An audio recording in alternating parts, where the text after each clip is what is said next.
आज ऊस परिषदेच्या निमित्तानं या ऐतिहासिक मैदानामध्ये, या क्रांतिकारी भूमीमध्ये, ज्या भूमीला महात्मा गांधी, विनोबा भावे यापासून आतापर्यंत पवार साहेबांपर्यंत सगळ्या महान नेत्यांचं ज्या भूमीला पाय लागलं, त्या भूमीमध्ये माळशिरस, सांगोला, पंढरपूर, माढा, करमाळा या खाली दक्षिण उत्तर तालुका असेल, बार्शीचा काय भाग असेल, या सगळ्या भागातून जीवाभावाचे आलेले सर्व कार्यकर्ते, मी नेते म्हणणार नाही, कारण नेते ही लुटारू असतात, कार्यकर्ते ही लुटणाराच्या मानगुटीवर बसून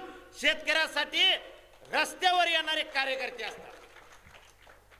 खऱ्या अर्थानं माझ्या समोर बसलेल्या गर्दीपेक्षा दर्दी भावानो, कारण ज्यांच्यामध्ये या कारखानदाराच्या विरोधामध्ये लढायची हिंमत आहे, म्हणून खऱ्या अर्थाने एवढ्या कडाक्याच्या थंडीमध्ये सुद्धा तुम्ही इथं थांबलेला. आज शेतकऱ्याची अवस्था काय आहे तुम्हाला सगळ्याला माहित आहे. गेले 10-15 वर्ष झाले या चळवळीमध्ये काम करत असताना शेतकऱ्यावरती भयानक अन्याय झालेला आहे.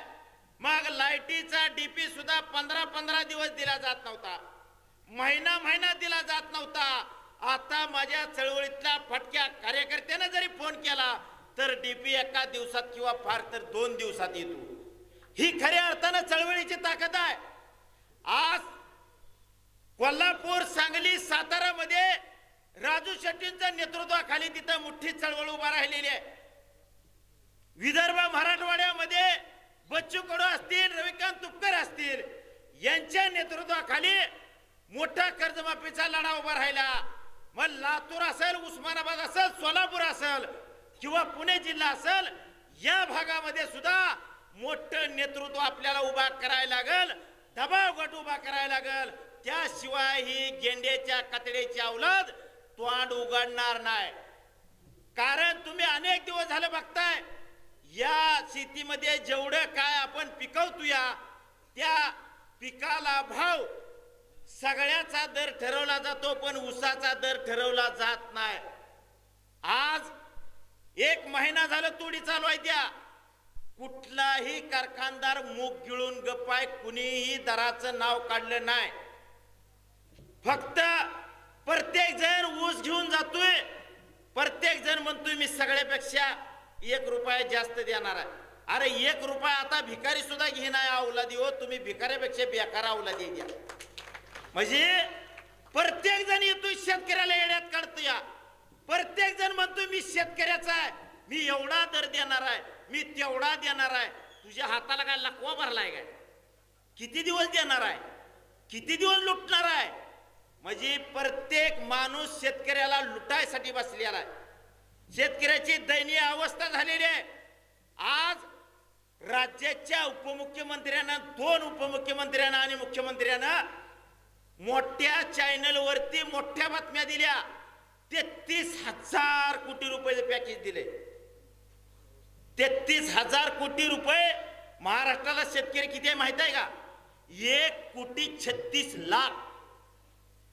त्यातनं तुम्ही फक्त 22 जिल्ह्यालाच दिले. 22 जिल्ह्यातला शेतकरी किती झाला? तुम्ही 33,000 कोटी सांगताय.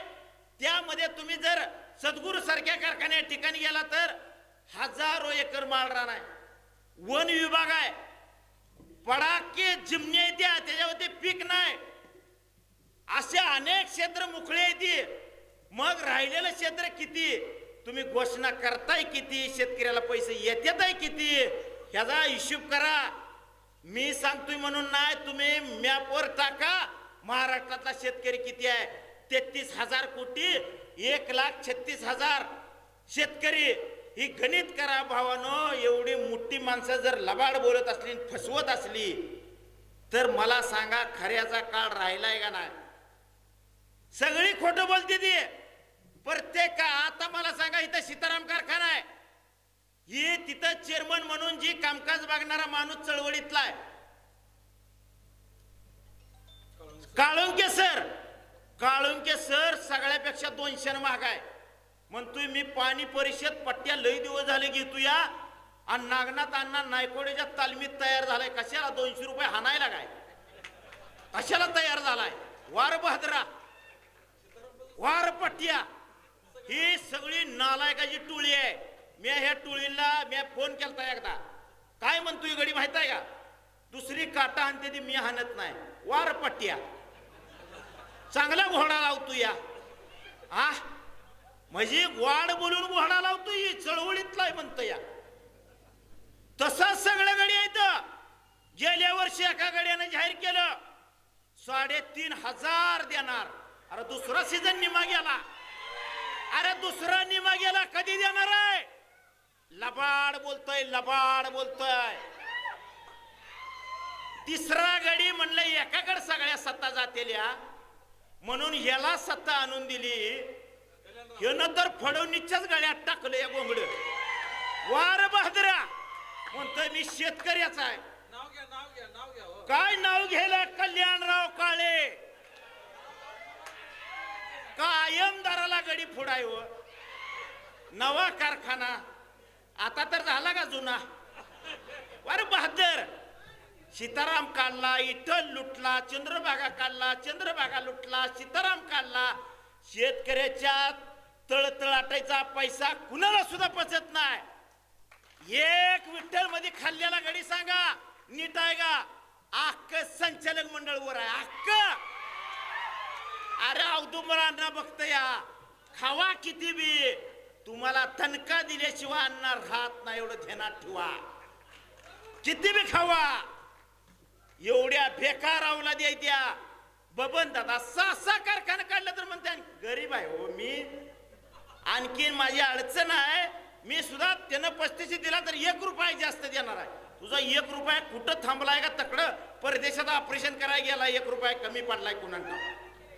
काय चाललंय या? पांडुरंग तर सगळ्यात जास्त दर देणारा गडी आहे. अख्ख्या महाराष्ट्रात यांचा बोर्ड आहे.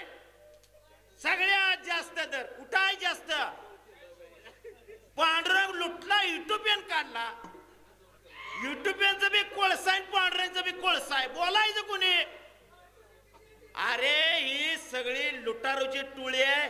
कशी टोळी एकत्र येते माहिती आहे तुम्हाला? इलेक्शनला एकाला नगराध्यक्ष व्हायचा आहे, दुसऱ्याला जिल्हा परिषद सदस्य व्हायचा आहे, तिसऱ्याला भाऊजाई उभा करायची आहे. तुम्ही लगा आमच्यासाठी एकत्र आलाय वे? तुम्ही लुटायसाठी आलाय? तुमच्या घरातली माणसं एकत्र करायसाठी आलाय ही बी आम्हाला माहिती आहे. पण तुम्ही ध्यानात ठेवा सगळं सगळ्याला कळत असतं या. पण तुम्ही काय करताय? लोकांना दिवसा डोळ्यात चटणी टाकताय. पार्टी माझी भालके पार्टी, माझी परिचारक पार्टी, माझी काळे पार्टी, माझी पांडुरंग परिवार पार्टी. चुलीत घाला या सगळ्यांना, चुलीत घाला. लगा बापाचं कोण नाव घेणार? कुठल्या पार्टीचं आहे? आमच्याच आहे. बाचं सुद्धा नाव सांग नाही लगा. लगा बाण काढलंय बाचं तर सांग. ह्याने लुटला आपल्याला. आपण सुद्धा फसलूया. बऱ्याच वेळा हरामखोरांना मदत केली आहे. पण ही अवलादी जशा पूर्वी आपण म्हणत होतो ना राक्षस, ही गिधड एक बैलगाडी भात खायचं राक्षस, 2-4 जित्राब खायचं मग त्याचं पोट भरायचं. ह्या गिधडांचं कधी पोट भरतं या? अख्ख किती खाल्लं ह्याने. म्हणते ती आम्ही 130 कोटी आणलं. कुठं आणलं? आमदारकीला उधळायला. अरे जी चेअरमन बोलतोय का एक सुद्धा खरं बोलत नाही. एक सुद्धा गडी सगळी खोटं बोलणारी अवलाद द्यायच्या. आणि राज्य कुणावर करते दिन कुणाची हो? तुमच्या माझ्या. गावात आलं हलगेवा जवळ बी आपणच आहे. मत द्यायला आपणच आहे. आता बोत्र्याच बोकांडी आणून ठेवला. 65 कारखाना पवाराचं, 31 कारखाना बोत्र्याचं. म्हणजे बोत्र्या बाहुला आहे. फडणवीस, अमित शहा आणि राणे. 65 पवार 31 ही भाजप 200 कारखान्यातलं 190 कारखाना तर यांचंच झाला आता. घ्या दर आता ही टोळीवर एकत्र आहे. मंत्री सुद्धा एखाद्या चेअरमनला फोन करतय, हॅलो मी आमका मंत्री बोलतोय, जर दर जाहीर केला तर कुलूप लावीन. इतकी दादागिरीची भाषा या मंत्र्यांच्या लक्षात घ्या. एवढी हरामखोर अवलादीवर आहे त्या. लय मोठ्यांचं जाळ आहे, भयानक लुटायचा प्लॅन आहे. ह्यांनी सगळी माणसं आता डायरेक्ट खरेदी करायला चालू केली. ती गोड बोलून येतोय का नाही ते मागे इडी लावा. तसा येत नसल. अनेक चांगल्या कार्यकर्त्यांना संपवले, अनेक चांगल्या कार्यकर्त्यांना बदनाम केले, अनेक लोकांना त्रास दिलाय. ही टोळी जर संपवायची असेल तर खऱ्या अर्थानं पहिल्यांदा माझ्यापासून तुमच्या सगळ्यांसहित आपण एक मनाला खूनगाठ बांधायला लागेल की उभ्या आयुष्यात एकाही कारखानदाराचा प्रचार करणार नाही, एकाही कारखानदाराला मत देणार नाही, एकाही कारखानदाराला त्याच्या विचाराशी कधी सहमत राहणार नाही. भावानो, परवा मी एक मुलाखत दिली, 24 तासात 21 लाख लोकांनी बघितली. मलाही माहित नाही, त्या सुर्वे सरांनी सांगितलं. भावानो, अक्षरशः त्या मुलाखतीच्या खाली 2-3 कमेंट होत्या, म्हणजे लाखो कमेंट होत्या, पण त्यातल्या 2-3 कमेंट मी वाचल्या. त्या कमेंट मध्ये असं लिहिलं की शेतकरी संघटनेनं एखादा कारखाना चालवून दाखवावा. मला आता 40 संपून 41वे चालू झाले. एक बी अवलाद मला सभासद करून घे नाही. कसा चालू त्याला माहित आहे, बोकांडी बसतय घेतली. ही कारखाना बर नवीन काढायचा म्हणलं एखाद्या उद्योगपतीला तर लायसन मिळत नाही. आपण कारखाना घ्यायचं म्हणलं तर ही अवलाद तिथं चिटकूच देत नाही. हो, ही सभासदच होऊ देत नाही. घेता कसं? पण दुसरा कोण उभा केला तर तुम्ही म्हणताय तुम्ही कुठे हो का बसा. म्हणजे कसा चालवायचा मला सांगा. एका बाजूला अशा पद्धतीच्या वर्गण्या केल्या जातात, अशा पद्धतीच्या घोषणा केल्या जातात. अहो, कणाचा हिशोब माहित आहे सगळ्या शेतकऱ्यांना. कारखाना कोण ही अवलाद चालवते त्या काय लगा रात इंदार बघत नाही. टोळीच पाचरुटात लेकर टाकते ती, ऊस तोडते ती. त्यावर थंडीत गारठून ऊस नेत. या कामगार रात्रंदिवसा त्या मशिनरीकडे बघतय. घोटाळा झाला, धोक्याच्या पातळीत जाऊन काम करतय. हिशोब करणारा माझा कामगार भाव व्यवस्थित हिशोब करतय, टायमिंगच्या टायमिंगला सगळ्या हिशोब मांडतय. कारखाना कोण चालवतोय? कारखाना तुम्ही आम्ही चालवतोय. ह्या हरामखोर कारखान्याची चेअरमन ही कारखाना चालवत नाही. ही माधवचोद कारखान्यावर कशाला येतात माहित आहे का? फक्त यांना राजकारणाचं ढवाळ लागतं. ही कुठं चालवते? कारखाना चालवणारी माणसं वेगळी आहे ती, आणि ही सांगते की आम्ही चालवतो. तुम्ही काय काय धंदा करताय सगळ्याला माहित आहे. फक्त लोकांचं धाडस ही इंग्रजापासून कमी झालेला आहे. पहिला आपला आजा पंजा राहिरंद आला तर भ्यायचा, कारण इंग्रजाच्या अवलादीने एवढं लोकांना कठोर शिक्षा दिली. ती भीती आपल्यामध्ये होती. त्यामुळं खऱ्या अर्थानं आपल्याला वाटतं आपण बोललं तर आपला ऊस जातो का नाही, आपण बोललं तर आपलं वाहन काढलं जाईल, आपण बोललं तर आपला कामगार काढला जाईल. ह्या भीतीपोटी माणसं गप पाहिजे. त्यामुळे यांचं शिजायला लागले. परंतु कुणाचाही ऊस राहणार नाही भावानो, कुणाचं काही होणार नाही. तुम्ही फक्त सावलीला भेटाय, सावलीला. ह्यांच्यात काय हिंमत आहे कुणाचा अडवायची? अहो, ही तुम्ही तर सोडाच, नुसती एवढी दिसली की नाही ह्यांची चड्डी पाताळ होती. हो, चड्डी एवढी भेटते ती ह्या अवलादी. आबाळाच्या खाली जर सगळ्यात भेत्र कोण असेल ना तर ह्या अवला. ह्यांच्या दारात जाऊन बोंबवलोय आम्ही, शिव्या दिले त्यांना तोंडावर. तोंडावर खोटं सांगत नाही. शिव्या म्हणजे अशा वाईट शिव्या नाही.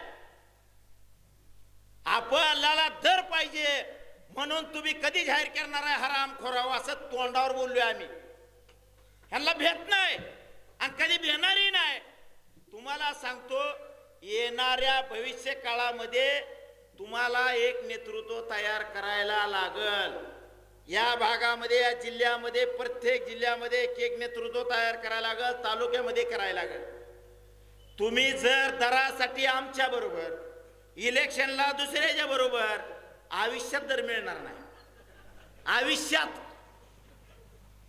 तुम्हाला स्पष्ट बोलतो, तुम्हाला या भागामध्ये त्या कोल्हापूरला आज दर चालू आहे. कशामुळे माहित आहे तुम्हाला? राजू शेट्टीला जिल्हा परिषद सदस्य, आमदार, 2 वेळा खासदार, कसा खुटा हणला होता कारखानदाराच्या. तवागडी वाकल्यात ना आता आल्यात 3600वर. इकडं बच्चू कडूला आमदार केलं, तुपकरला लाल दिव्याची गाडी दिली, मंत्र्याचा दर्जा दिला. म्हणून आज तिथं ताकद उभा आहे. आज इथं काय आहे, 15 वर्ष झालं कोर्ट झिजलं. अर्बन बँकेच्या खाली एक कोर्ट होतं, ती पडलं. सांगोड रस्त्याखाली एक कोर्ट होतं, त्याचं कोळसं झालं. नवीन कोर्ट बांधलं, त्याच्या भीती चिरले. ते माझ्या मिशीवर होटावर मिशी नव्हती, दाढी नव्हती, तवापासून मी झक मारतो. या डोक्याची केस गेली, टक्कल पडली, 2 कोर्ट जळली पडली, मी कोर्टातच हेलपाट घालतो. या तरी तुम्ही शान होई नाही. मला एवढी हरामखोर अवलादी आहे ती, एवढी बेकार आहे ती. तुम्हाला सांगतो, शर्ट जर बदलला ना, ही शर्ट जर बदलला ना तर अवलाद शंकेनं बघणार. कस काय आज नवीन कपडे घातले, तुझ्या बाण दिल ती लगा. आम्ही काय भिका भिकारी आहे? हा, एवढे अवलादी बेकार, उगाच फुसकी सोडणार गावात एखाद्या आपल्या विरोधकापाशी. तुला माहित आहे त्याने काय केले? दुसरंच बोलणार काय? तर ती गावात इथं चावडीत जर इथभर जर आजगार असलं, त्या संजय हॉटेल पाशी गेलो का इतकं आजगार मोठं 2 वाव लांब होतं. एवढी बेकार अवस्था आहे. ही चळवळ संपायला लागली ती. या ही गादी गावात ऊस परिषद 4-5 वर्ष झालं. कुठं आहे ऊस परिषद? कुठं कोण बोलतंय? तुम्हाला वाटत असेल 3500 दर जाहीर केला. तुम्हाला माहित आहे का त्याचा परिणाम काय झाले? तर 3500 दर जाहीर केला. मी बी नटलो, तुम्ही बी नटला, सगळी शेतकरी नटली. जिल्ह्यातली आमदार झाला गाडी. त्यानंतर आपल्याला वाटलं सगळी कारखानदार आता 3500 दर देणार. सगळ्यांनी जाम खोटा मारला, फसवलं. माझ्या माहितीने हा प्लॅन असू शकतो. चळवळ थांबली, शेतकरी थांबला आणि खळं लुटलं. आज ही तशीच अवस्था आहे भावानो. ही जर तुम्ही आम्ही जागृत नाही झालो तर लय अवघड आहे हो. आता मला लय राग येतय. कर्नाटकला 100 वाहनं जाळलेत. या मला वाटतंय 101 जाळव. पण भावानो अडचण एक आहे, 2 वेळा जिल्हा बंदी झाली आहे, 2 वेळा हातापाया पडून कॅन्सल केली आहे. नाही त्याच्या दारात उंबर ज्याचं तोंड बघायला तो अवलादी तिथं जाऊन नमस्कार माझे एवढं बघा म्हणायला लागले. इलाज नाही. तुम्हाला वाटत असेल ही गडी तिकडे कसा गेला आणि इकडे का, त्या अवलादी कुठं त्या अवलादीला सांगायचं होतं. तवा झक मारायला ती जिल्हा बंदी कॅन्सल केली म्हणून मी दिसतोय गादी गावात. नाहीतर भयानक अवघड आहे. तिथं हत्याराचा वापर केलाय म्हणून केसीत नोंद केलंय. रिव्हॉल्वर, तलवारी, काय दहशतवादी आहे मी? हा म्हणजे का तर याला जिल्हाबंदी ही हत्यार घातल्याशिवाय होत नाही. आता पोलिसांनी सांगितलं तलवार आणून द्या. आता कुठली मुडकी तुडकी त्या लवारा म्हणजे कसे तर कर बाबा, तिथं पेटवायला लागते, नाही तर सुचतच नाही. ती तसली मुडकी द्यायला लागते हो पंचनामा केल्यावर. लय अवघड असतं. या म्हणले रिव्हॉल्वरचा वापर केलाय. मी म्हणलं आता खेळण्यातली बंदूक घ्यावा. आता काय देता कुठली? म्हणजे एवढं अवघड केलं. तिथं काय बोलाय पण येत नाही. तिथं काय नाही चालत. कोर्टा फोडून पोलीस स्टेशन. अवघड आहे, भयानक अवघड आहे. ही सगळं हाल सोसलं. तुम्हाला खरंच हसू येत असेल, मजा वाटत असेल, पण सगळ्याचीच अवस्था बेकार आहे. पण त्या बाबतीत माझ्या बाबतीत जर बघितलं तर वयात आलेला भाव वारला, वडील वारलं आणि दोघांनी आत्महत्या केल्या. कुटुंबाचा बोजा माझ्यावर पडला, त्यावेळेला ही बोजा म्हणजे सांभाळायचं सुद्धा माझं ही नव्हतं, एवढी अवकात नव्हती. आता कुटुंब बघायचं का चळवळ बघायची, ही दोन प्रश्न माझ्या समोर होते. पण तुमच्या सगळ्याच्या सहकार्यामुळं, तुमच्या सगळ्याच्या ताकदीमुळं खऱ्या अर्थानं मी आज इथं जिवंत दिसतोय. नाहीतर माझ्या आत्महत्या करायपर्यंत माझा विचार डोक्यात आला. कारण करणार काय, एका बाजूला कोर्टात केसेस घालून जीवारे आलेला, दुसऱ्या बाजूला लोकांसमोर विचित्र पद्धतीच्या बदनाम्या सुद्धा केल्या जातात. इथं मॅनेज झाला, इथंही झालं, तिथं ती झालं. मग ज्याच्यासाठी लढतोया ती बी बरोबर नाही, म्हणजे करणार काय. अशा पद्धतीची अवस्था चळवळीतल्या कार्यकर्त्याची होती. आणि मग लढायची माणसं संपली पाहिजे. पूर्वी मी हजारो रस्ता रोको केलं, 1000 वेळा केलं असतील, एकदाही गुन्हा दाखल झाला नाही. आता रस्त्यावर आलाय गुन्हा दाखल आहे, संपला विषय आंदोलनाचा. आता रस्त्यावर रोकोचा मी करणार काय. आपल्याला भविष्यामध्ये संघटन दाखवायला लागल. आज तुम्ही मला सांगा, मुंबईला मी सुद्धा गेलतो, मुंबई बंद पाडली, हजारो लाखो लोक आली, सरकार वाकलं. बच्चू भाऊनी तिकडं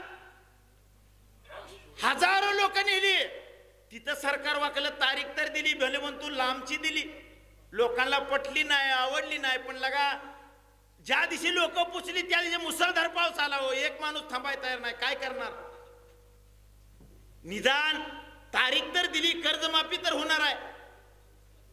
मुआफ होता म्हणून मी सुद्धा तुम्हाला मोबाईलवर आवाहन केलं की भावानो, मुआफ दाखवल्याशिवाय आपल्याला दर मिळणार नाही.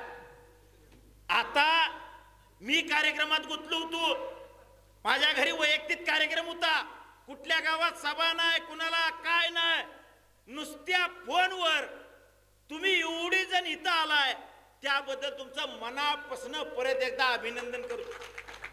नाहीतर ऊस परिषद घ्यायची म्हणल्यावर किमान तालुक्यात 50 गावात सभा घ्यायला लागते त्या. पण ही पहिली ऊस परिषद आहे भावानो.